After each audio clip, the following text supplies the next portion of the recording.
As you saw in the last video, you saw me riding with Gary and had an unfortunate accident. Today, I will just bring you up to speed what happened. The insurance company accepted that I was at fault, which is only fair and reasonable, so covered Gary's repairs. Bridge assessed the cost of repairs to my Tiger were just shy of £10,000. I think it was something like 9,700, which was beyond economic repair, let's just say. So the insurance company gave me an offer for the value of my bike for replacement value, and I accepted it. And I have to say, I have to praise Hastings greatly because they provided the funds extremely quickly. Everything was settled really, really quickly.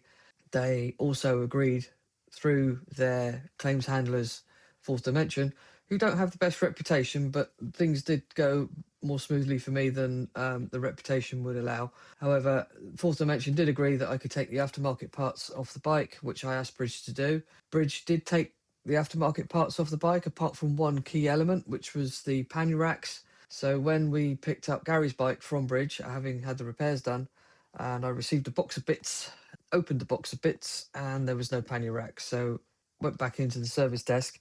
Unfortunately, the person that was dealing with my work was not available that day. So following working day, when he was back in, he did have the courtesy to call me and explain it was a mistake on their part, and deeply apologised and said that he would send me some new pannier racks as soon as they were in off order, and those arrived within a week.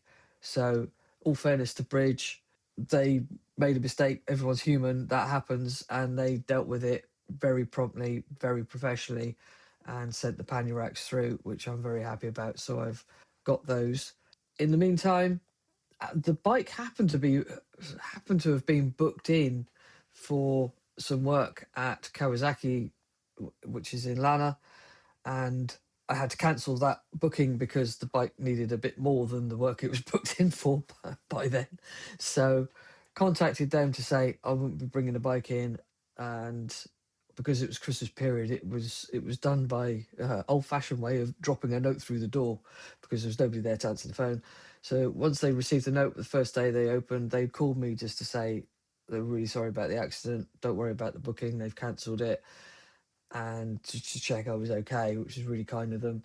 And during that call, I learned that they also had a Triumph Tiger come in for sale, and if I was interested in having another Tiger, then to consider that one.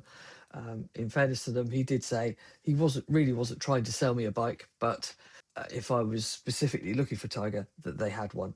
So with that in mind, having got my box picked back from Bridge, and in the full knowledge that Lana did actually have a Triumph Tiger XRT, a year older than mine, but in good condition, slightly lower mileage. So we did go and have a look. My ribs at that time were still quite sore. I didn't want to trust myself riding with poor ribs because the potholes in Cornwall are absolutely abysmal. So going over one of those with busted ribs did not appeal to me at all. I asked Gary to test ride it. Gary's very good at hearing, listening, feeling anything that feels out of place on bikes, boats, you name it, cars, vans. So the test drive was in good hands. He rode the bike, came back very happy with it, noticed a few points, reported that back to the dealership, which they said that they would easily sort for me if I was still interested. We did put in an offer for the bike, which was accepted. It was within the payment received from the insurance company, so that was a good swap, really. And here's the bike. It is cobalt blue.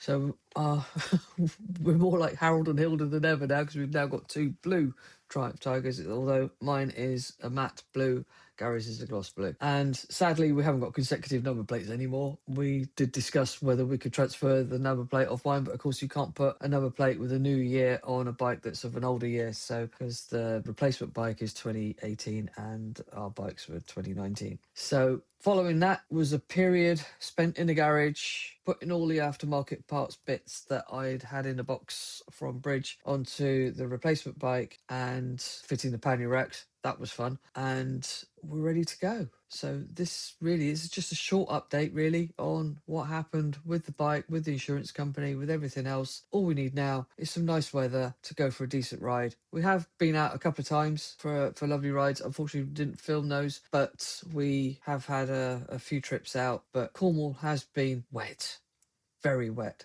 And it's got to the point where every time you take the bike out, you've got to clean it as soon as you come home. Ideally, I'd like to be riding it to the office, but with the fibromyalgia that I have, that's tricky because I've got a whole day at work, come home and have to clean the bike when I come home. I'm not up to that, unfortunately. Evenings are my worst time of day, so I haven't ridden it to the office just yet. Waiting for some dry days. Summer is coming, allegedly. You never know. So fingers crossed, and fingers crossed that I don't do anything so stupid again. Hope you enjoyed the update. Catch up with you soon. We've got some more boat work to come. We've finally been back down on the boat to, guess what? Take some more stuff off. So for now, cheers and gone.